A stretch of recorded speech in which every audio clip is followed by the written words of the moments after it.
जय जय श्री राम। आप सभी का जीवन मंगलमय हो। आज की धर्म परिचर्चा भारत संस्कार मंच YouTube channel, Facebook, Instagram, Twitter के माध्यम से जन जागृति अभियान संचार क्रांति। इस संचार क्रांति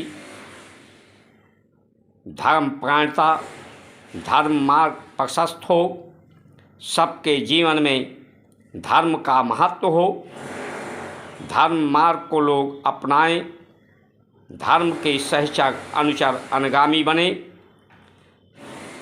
इसके लिए इस संचार क्रांति में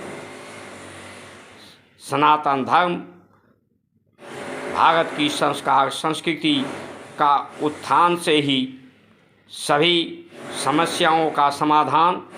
संसार अपने आप में एक बाधा, एक समस्या है, उसका समाधान संस्कार संस्कृति एकमात्र उपदेश संदेश सन्मार्ग है, सतपथ है, सतनिष्ठा है, कर्तव्यपरायणता है,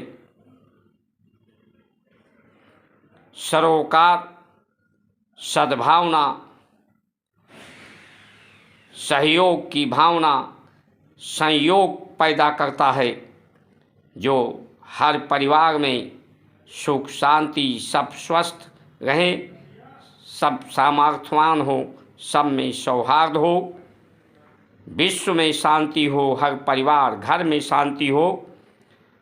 इस महान पुरुषार्थ की संचार क्रांति में सब्सक्राइब, लाइक, शेयर, फॉलो करके आप महान पुरुषार्थ करें।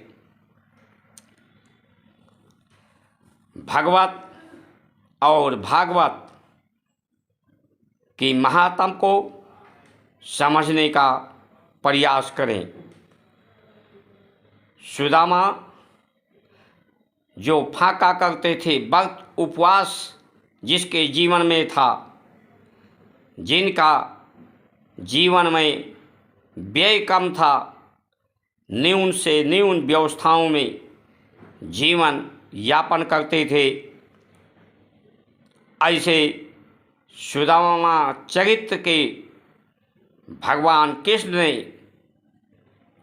उनके चरणों का वंदन किया है, चरणों को धोया है, चरणों को पखारा है। इस चिंतन संस्कृति को परमात्मा भी उन चरणों को पखारते हैं, उन्हें नमन वंदन आदर सत्कार देते हैं। इतनी महान संस्कार संस्कृति है।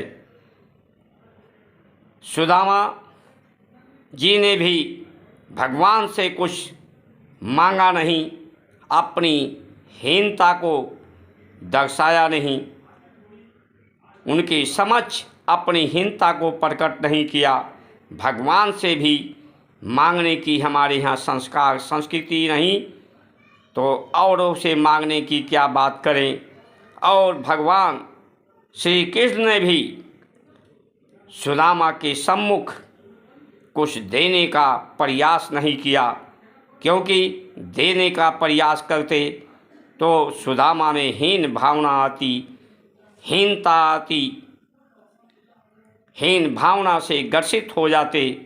इसीलिए हमारे यहाँ देने का जो परंपरा है वो इस तरह से है कि उसे सब कुछ दे दिया जाए। भगवान कृष्ण ने सब कुछ दे दिया, लेकिन देने का नाटक नहीं किया, देने का दिखावा नहीं किया, सम्मुख नहीं दिया, अंतर से दे दिया। हमारे यहाँ भगवत स्वरूप सबको समझ करके भगवत स्वरूप सभी हों, ऐसा ऋषियों का संदेश उपदेश है। ये रिद्धि ऋण के कारण ही सृष्टि है। ये आपका हमारा क्या है? ये शरीर, ये नाम जो है वो दूसरों का दिया हुआ है, माता गुरु का ये शरीर, ये नाम, ये व्यवस्था दिया है। धरती माता ने इसको आश्रय दिया है, इसलिए सब पर रिद्धि है, संसार शेष है। इसे भारत की संस्कार संस्कृति विशेष और श्रेष्ठ धारणा है, ध्येय है। ध्यान रहे, स्मरण रहे, स्मृति रहे, संस्कृति रहे, संस्कार रहे, ये श्रेष्ठ। जो उधार है, जो कर्ज है, माता पिता गुरु ऋषियों का, महापुरुषों का, अमर बलिदानों का, बलिदानियों का, जिन्होंने धर्म की रक्षा के लिए हंसते हंसते अपने प्राणों की आहुति दी, उनके ऋणों से मुक्त हों। उधार की जो जिंदगी होती है, जैसा कि आज हर व्यक्ति के अंदर उधार बढ़ता जा रहा है, आर्थिक उधार होता जा रहा है। हर व्यक्ति, चाहे बैंकों का, चाहे समाज का, उसी तरह से देश भी पर कर्ज बढ़ता जा रहा है। ये जब कर्ज बढ़ता है, उधार बढ़ता है, ऋण बढ़ता है, तो व्यक्ति शेष रह जाता है, विशेष कभी नहीं बन सकता। वो उधार कर्ज के नीचे दबाता, जिस देश पर कर्ज बढ़ता है वो देश दबा कुचला रहता है विश्व के नज़र में, और उसके नज़र से गिर जाता है। व्यक्ति अपने नज़रों में, समाज की नज़रों में गिर जाता है। जिस पर उधार कर्ज बढ़ता है वो अपनी जिंदगी का उद्धार नहीं कर सकता, उत्थान नहीं कर सकता, उन्नति नहीं कर सकता। इसलिए हमारे ऋषियों की जो परंपरा है, हमारे यहाँ देव महादेव जितने भी देवी देवता हैं, सबके साथ परिवार था। वंश वृद्धि, बीज वृद्धि, क्योंकि व्यक्ति का शरीर समाप्त होता है, लेकिन उसके बीज के रूप में उसके वंश रहते हैं। उसके सद्विचार, उसके कर्म संसार में रहते हैं। जो अपने कर्मों को परमार्थ के लिए नहीं लगाता, इस ऋण से जो मुक्त नहीं होता, उसको कभी कोई सिद्धि प्राप्त नहीं होती। ये रिद्धि सिद्धि के लिए है, सेवा के लिए है। किताबों को पढ़ने से कोई अधिकारी, न्यायाधिकारी नहीं बन सकता, जब तक वो अपने इंद्रियों का, अपने मन पर चित्त बुद्धि का को पवित्र नहीं करता, इस पर अधिकार नहीं करता, तब तक वो सेवा का अधिकारी, प्रेम का अधिकारी, परमात्मा के कृपा का अधिकारी नहीं बनता। वो ऋणों से, रिद्धि से मुक्त नहीं होता। इसीलिए हमारे भारत में इसे जो महान श्रेष्ठ कहा गया है, यहाँ 4 पुरुषार्थ हैं। मोक्ष, मोक्षीय, ऋणों से मुक्त, रिद्धि को सिद्धि, मुक्त होकर अपने जीवन को सार्थक करना ही सिद्धि है, ऋण से मुक्त होना। इसलिए ये जो चुनाव है 2024 का, ये चुनाव मामूली चुनाव नहीं है। इस समय ग्रह नक्षत्रों की जो दशा है, जो समाज की दशा है, दिशा है, अनियमितता की है, संकीर्णता का है, शोक, संताप, राग, द्वेष, द्वंद्व का है, बीमारियों का है, बेरोजगारी का है, भ्रष्टाचार का है। लोग निश्चय नहीं कर पाते, लोगों के जीवन में अनिश्चय है, अनियमितता है, कठोरता है, लोग निर्मम बनते जा रहे हैं, लोगों का मर्म सूख गया है। इसलिए मर्म भारत का नहीं जान पाए हैं, इसलिए लोगों में निर्दयता आ गई है। ये कलयुग, कलयुग का पर्याय यही होता है। कल माने पुर्जा, ये पुर्जों का युग है। पुर्जे जो मशीन होती हैं, उसमें संवेदना, वेदना, सरोकार सत्कार नहीं होता। यहाँ जो लोग दूसरों को दीनहीन बनाते हैं, दीन मतलब धर्म ही होता है।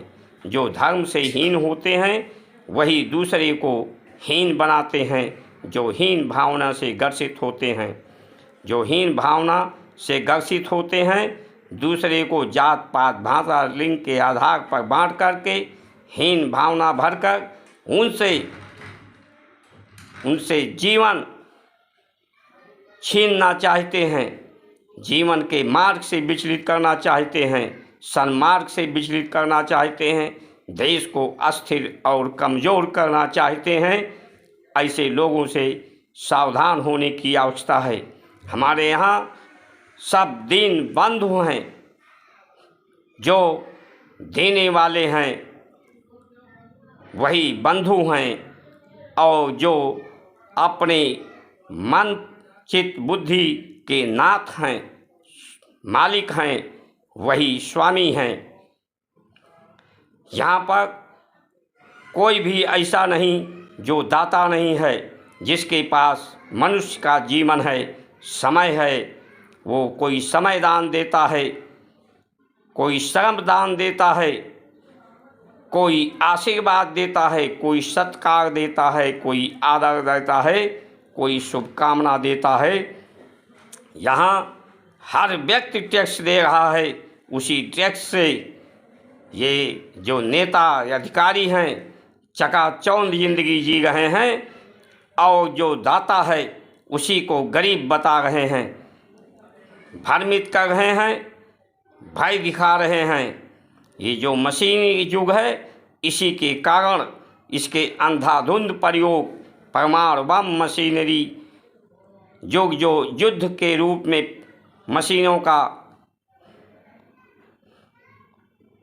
उपकरण बनाने की दिशा में लोग बढ़ रहे हैं। भारत ही ऐसा है जो पूरे विश्व को अपना परिवार समझता है, जो पूरे विश्व को कल्याण की शुभकामना करता है। वो भेदभाव नहीं करता, भेदभाव को समाप्त करता है। इसीलिए यहाँ 4 पुरुषार्थ हैं, धर्म अर्थ काम मोक्ष। लेकिन जो और देश के लोग हैं वो सिर्फ अपनी जनसंख्या बढ़ाते हैं, अपनी जो है दूसरे धर्म के लोगों को उसके धर्म मार्ग से विचलित करके संसार को अपने कब्जे में, अपने अधिकार में लेना चाहते हैं। इसलिए इस चुनौती जो है इसको स्वीकार करिए।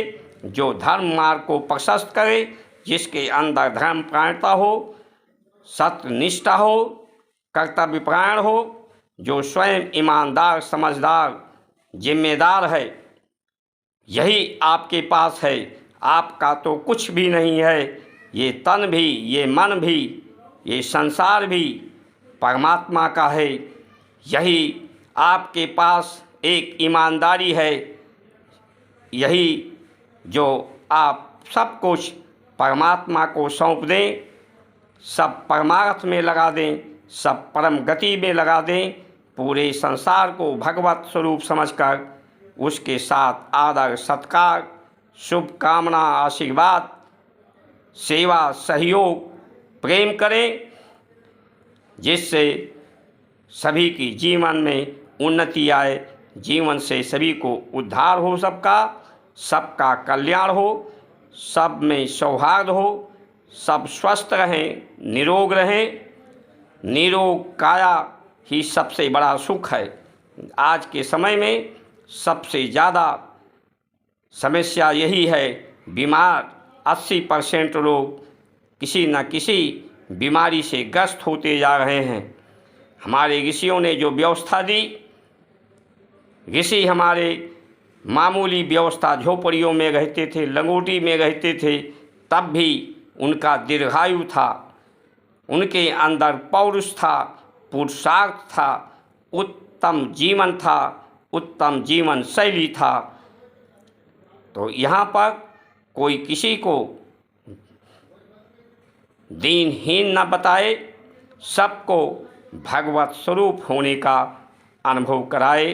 हमारे यहाँ मांगने का भगवान से भी मांगने की परंपरा नहीं है, भगवत कृपा प्राप्त करने की परंपरा है, उनके सन्मार्ग पर चलने की परंपरा है, उनके सूत्र सिद्धांत दृष्टांत को अपनाने की ज़रूरत है, जिन्होंने हमें बोलना सिखाया, संभलना सिखाया, चलना सिखाया, नाम दिया, पहचान दिया, अपनी पहचान, संसार का पहचान, परमात्मा का पहचान, कर्मों की पहचान, क्या अनुपयोगी है, क्या सदुपयोगी है, क्या कर्म है, क्या अकर्म है, क्या सत्कर्म है, सभी की पहचान दी है। ऐसी महान परंपरा हमारी बची रहेगी, इसका उत्थान होगा, जिससे हर व्यक्ति परिवार का,